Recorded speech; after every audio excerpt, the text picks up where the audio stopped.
तो अभी तो टाइम है, अभी टाइम है।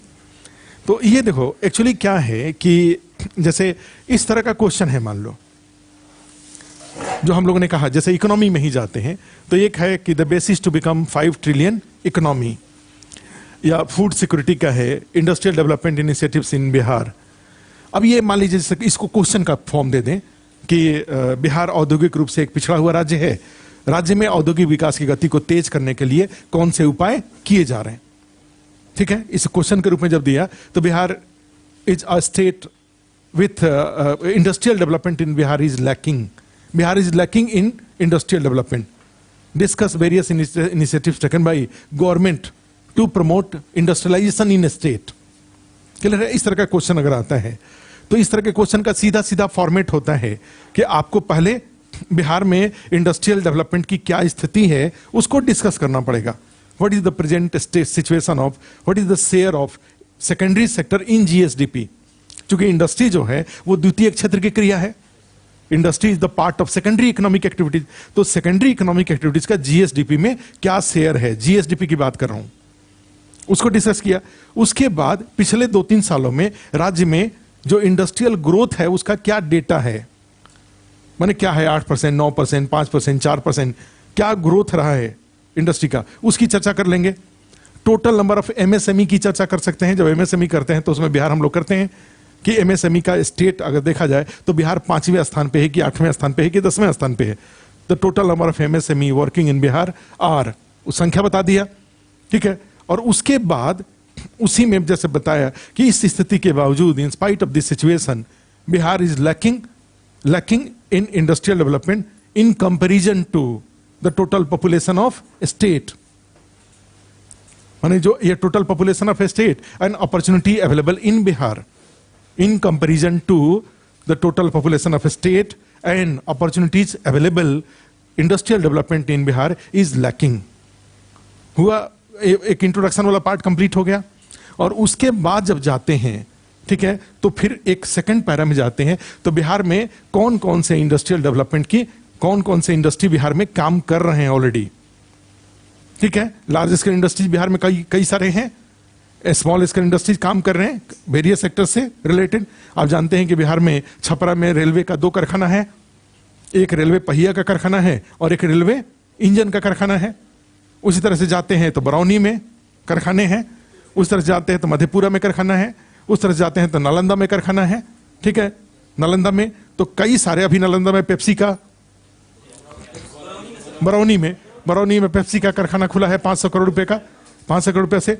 तो इस तरीके से आपने एक सिचुएशन क्लियर किया और फिर उसके बाद उसमें लिया कि अब मान लो हमने Bihar industrial investment promotion policy के अकॉर्डिंग बिहार में कौन कौन से उद्योग की संभावना है, which type of industries can be promoted in Bihar according to Bihar industrial promotion policy 2016। और उसको आपने लिखा कि किस चीज का, फूड प्रोसेसिंग इंडस्ट्रीज है, टेक्सटाइल इंडस्ट्रीज है, लेदर इंडस्ट्रीज है, पेपर इंडस्ट्रीज है, और भी कई तरह के मैन्युफैक्चरिंग के जो सेक्टर्स हैं उसको हमने डिफाइन कर लिया। और उसके बाद, और ये सारी चीजें जब डिफाइन कर रहे हैं तो यहां पे हम डायग्राम यूज कर रहे हैं। ठीक है, हमने क्या किया, इस तरीके से इसमें ले लिया,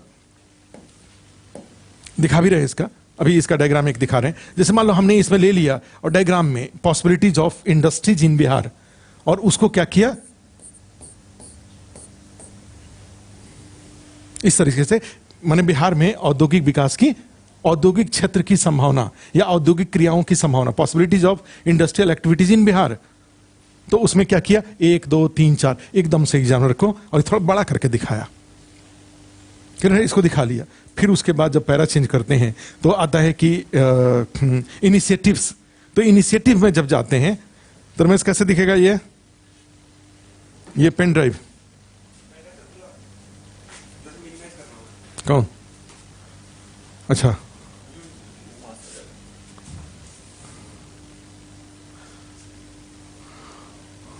अच्छा, इसमें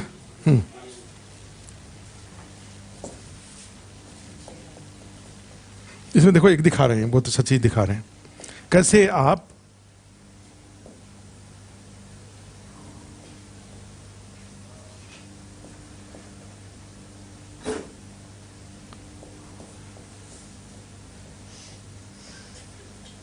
ये भी है। अच्छा, अब मान लो जैसे हमें दिखाना है, जब इनिशिएटिव की बात हम करने जा रहे हैं तो उन्होंने क्या किया, ये देखो, new various Bihar to introduce the 3 new industrial policies.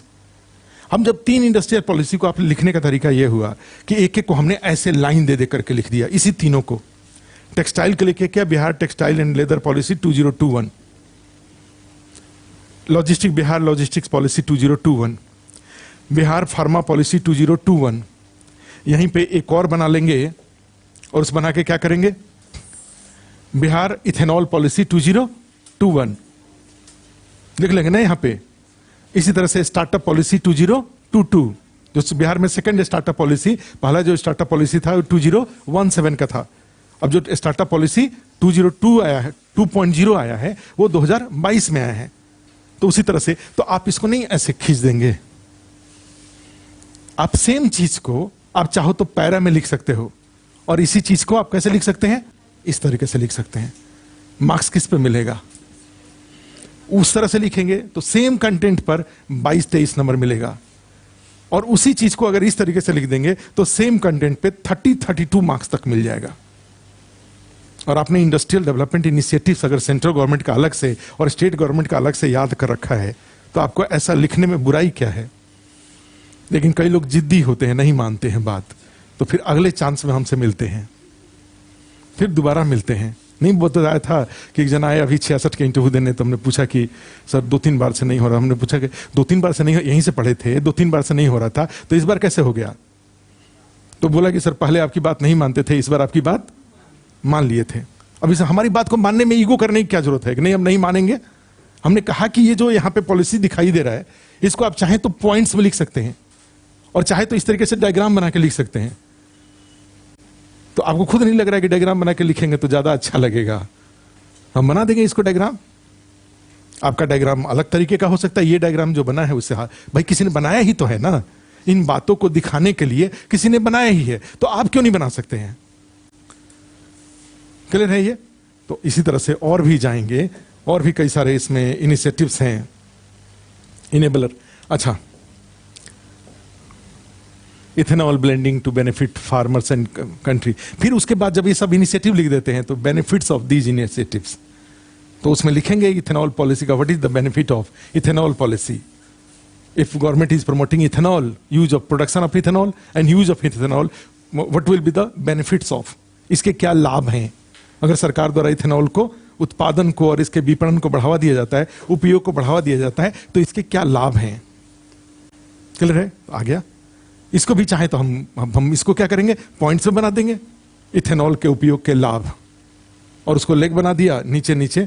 अब मान लो हमारा पॉइंट्स एक कोई जरूरी नहीं एकदम लाइन से, उसको थोड़ा सा आगे पीछे ऊपर नीचे कर सकते हैं, दिख तो जाएगा। पेज ही तो भरना है, बातें बतानी भी है, अरे बात हमें याद भी है, हमने प्रैक्टिस किया है, हमने इसको याद किया, हमने प्रैक्टिस किया हुआ है। क्लियर है। तो इसी तरह से और भी जाते हैं, तो इथेनॉल प्रोडक्शन प्रमोशन पॉलिसी 2021, कुछ मान लो इथेनॉल पे ही कोई क्वेश्चन आ जाता है तो उसका जो कुछ इंपॉर्टेंट फीचर्स को लिखना हो तो इस तरीके से लिख सकते हैं। आपने इसको याद किया हुआ है, चूंकि पता है कि ये बिहार सरकार का इंपॉर्टेंट इनिशिएटिव है, भाई पढ़ तो इसी 3 महीने का टाइम इसी बात के लिए तो मिला हुआ है कि आप इसको याद करिए। ठीक है, तो ये देख रहे थे, एक वो जो टॉपिक था उस टॉपिक में ये था प्रोस्पेरस बिहार, राइजिंग बिहार। अच्छा, ये क्वेश्चन था, देखो ये तो इसका था। अब खाद्य सुरक्षा की बात करें, मान लो फूड सिक्योरिटी, तो फूड सिक्योरिटी का डेफिनेशन लिखा, फूड सिक्योरिटी के कंडीशन, जैसे कल बता रहे थे कि फूड सिक्योरिटी के क्या है, कंडीशंस क्या हैं। तो कंडीशन अगर लिखना हो, गांधी का थॉट आ गया, गांधी जी को भी दिखाना हो तो थोड़ा दिखा सकते हैं।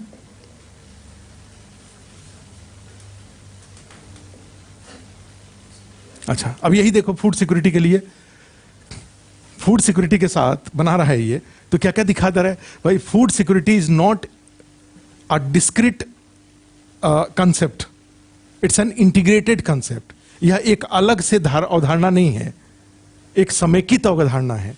और समेकित अवधारणा किससे जुड़ा हुआ है, फूड सिक्योरिटी के लिए जरूरी है energy security, political security, political security अगर नहीं हुआ, सब अनाज गया, पता चला कि बिहार में बांटने के लिए चला गया बांग्लादेश, ट्रेन पर गेहूं लोड करके एफसीआई ने गेहूं, सेंट्रल गवर्नमेंट ने गेहूं भेजा कहां बांटने के लिए, बिहार, और चला गया अगर बांग्लादेश, तब तो फूड इनसिक्योरिटी हो जाएगा, नहीं हो जाएगा? That is called political security. Economic security, climate security, soil security और वाटर सिक्योरिटी। भाई वो नहीं है सेव सॉयल। एक जग्गी वासुदेव जो सदगुरु हैं, जो एक मिशन चला रहे हैं, सेव सॉयल, माने हम लोग जिस तरह से जितना दुर्दशा कर रहे हैं मिट्टी का, अगर मिट्टी सोचो रेत बन जाए। एम एस स्वामीनाथन ने इस बात को कहा कि भाई अब टाइम आ गया है कि पहले हर जिले में बियाडा के द्वारा, बिहार की बात करें तो 1974 में स्थापित किया गया था Bihar industrial area development authority, BIADA, Bihar industrial area development authority. और उसका काम था हर जिले में एक पर्टिकुलर एरिया को इंडस्ट्रियल एरिया के रूप में डेवलप करना, इंफ्रास्ट्रक्चर डेवलप करना, इंडस्ट्री लगाने को वहां प्रमोट करना, उसका लैंड यूज नेचर चेंज करा करके उसको कमर्शियल लैंड के रूप में कन्वर्ट करना। वो एग्रीकल्चर लैंड नहीं है वो, नहीं तो जनरली घोटाला ही होता है ना। इधर गुड़गांव, राजस्थान वगैरह साइड में जो घोटाला हुआ है, रॉबर्ट वाड्रा वाला घोटाला क्या है भाई? गुड़गांव में इन्होंने क्या किया, इनको पहले से पता था कि हरियाणा गवर्नमेंट, जो कि हुड्डा जी के समय की, कि ये जो पर्टिकुलर एरिया है ये एग्रीकल्चर है, इसको हम नोटिफाई करने वाले हैं कमर्शियल, इसका लैंड यूज नेचर चेंज करने वाले हैं। उन्होंने क्या किया, इससे पहले कि लैंड यूज नेचर चेंज करें, रॉबर्ट वाड्रा जी से पहले उस जमीन को खरीदवा दिया गया। तो एग्रीकल्चर लैंड का दाम कम था। जब रॉबर्ट वाड्रा जी ने उसको खरीद लिया, उसके बाद क्या किया गया, उसका लैंड यूज नेचर चेंज करके उसको कमर्शियल कर दिया गया। एक ही झटके में क्या हो जाएगा, बीघे के जगह पे लगेगा स्क्वायर फीट में बिकने। किसान ने इसको बीघे में बेच दिया और जो नेताजी हैं उसको कितने में बेच रहे हैं, अब स्क्वायर फीट में बेच रहे हैं। इतने का बड़ा घोटाला हो जाएगा। ठीक है, तो बियाडा का काम है ये। तो इसी में एम एस श्रीनिवासन का ये कहना है, एम एस श्रीनिवासन का, एम एस स्वामीनाथन का, कि अब टाइम आ गया है कि सारे जिले में एग्रीकल्चर जोन डिफाइन किया जाए कि इस एरिया को कमर्शियल यूज के लिए उपयोग नहीं होगा, केवल और केवल एग्रीकल्चर के लिए यूज होगा। ये नहीं कि टाउनशिप काट दिया, कॉलोनी काट दिया, इंडस्ट्री के लिए कर दिया। इस तरीके से धीरे धीरे क्या होता जाएगा। और सेकंड, उनका बड़ा इंपॉर्टेंट एक सजेशन था, now time has come to encourage youth for participation in agriculture. अब समय आ गया है कि नौजवान लड़के और लड़कियों को खेती, धान काटने के लिए ले जाया जाए। पता लगा कि धान काट रही है कहीं खेत में, तो इसमें ले जाने की क्या बात है, धान काट रहे हैं। तो एम एस स्वामीनाथन ने कहा कि भाई अब टाइम आ गया है कि यूथ को इनकरेज, क्योंकि आप खुद भी जानते हैं कि आपके पिताजी वाला जनरेशन के खत्म होने के बाद आपके गांव में खेती कौन करेगा।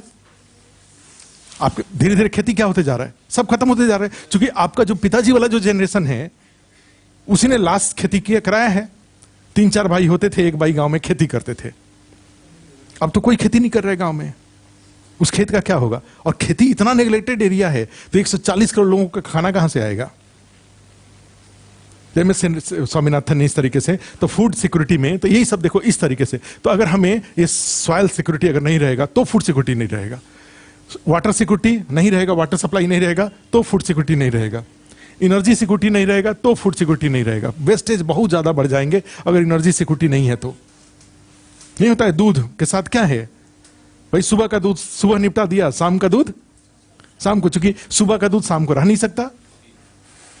लेकिन जब एनर्जी सिक्योरिटी आएगा, फ्रीज आ जाएगा, तो सुबह का दूध या दूध का आइसक्रीम बन गया, बाकी सब चीज बन गया, और कई कई दिन तक है, वो दिन भर दूध अवेलेबल है। तो ये सब मिला के, तो मान लो कोई चीज को आप इसी बात कर, आप तो टॉप रैंक लाने के लिए पढ़ रहे हैं ना बीपीएससी में। बीपीएससी में कई बार होता है कि पहले तो इस बात के लिए इंकरेज होना चाहिए कि भाई एक क्या हुआ कि फोन को आया तो उसने कहा कि सर कुछ भी मिल जाए। तो अभी तो बोलते हैं कुछ भी मिल जाए, लेकिन जब कुछ मिल जाता है ना तब बड़ा अफसोस होता है कि काश थोड़े और एफर्ट कर लिए होते तो बीपीएससी का एग्जाम देने से मुक्ति। तो ये तो बिहारी माइंडसेट है ना यार, कुछ भी मिल जाए।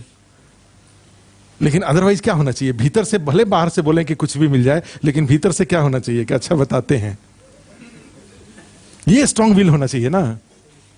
लेकिन शुरुआत में होता है कुछ भी मिल जाए, और सही में कुछ भी मिल गया, तब लगा कि जा कोशिश किए होते तो एसडीएम बन जाते। इतने का डिफरेंस होता है। तो जब हमें मान लो फूड सिक्योरिटी का टॉपिक मैं डिजाइन जब कर रहा हूं तो मैं अच्छे से डिजाइन करूंगा ना उसका, इस तरीके से डायग्राम यूज करके उसको डिजाइन करेंगे। फूड सिक्योरिटी इशू जैसे फूड इनसिक्योरिटी है तो क्या क्या इसमें है, उसके फूड से क्या क्या सिम्टम्स हैं, what are the symptoms of food insecurity. कोई सोसाइटी में फूड इनसिक्योरिटी है तो what are the symptoms of, उसके क्या क्या संकेत हैं। तो ये संकेत यहां पे जैसे लिखा हुआ है।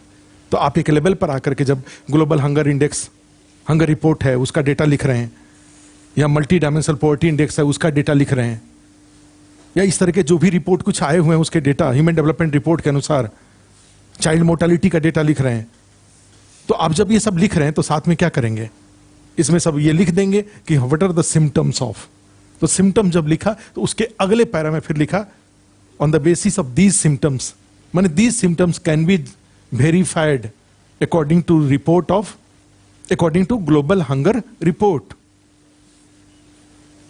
क्लियर है? तो एक पैरा ये आप लिखते हैं तो इसको, तो ये इस लेवल पर चीजों को लेके जाएंगे। और भी था फूड सिक्योरिटी में, food availability, what are the conditions of food security, माने खाद्य सुरक्षा की, इसमें क्या हो जाएगा, खाद्य सुरक्षा की शर्तें, खाद्य सुरक्षा की शर्तें। तो शर्तों में जब जाते हैं तो क्या इसमें आ जाएगा, ये अवेलेबिलिटी ऑफ फूड, खाद्यान्न की उपलब्धता। भारत में करीब करीब 65 करोड़ टन, भारत में 85 करोड़ टन, भारत में 100 करोड़ टन अनाज उपलब्ध है। सब 100 करोड़ टन हर साल खा पी करके खत्म कर देते हैं। कैसे हमने डेटा बढ़ाते रहा, मैं भाई 30.5 करोड़ टन तो अनाज है, 32.5 करोड़ टन के आसपास में फल सब्जियां हैं, 20 करोड़ टन के आसपास दूध है, मछलियां भी उसी तरह से है, अंडे भी उसी तरह से हैं, मीट भी उसी तरह से है। सब जोड़ जोड़ के कहां पहुंच गया, 100 करोड़ टन। और सबको क्या करते हैं, सब खा पी के निपटा देते हैं।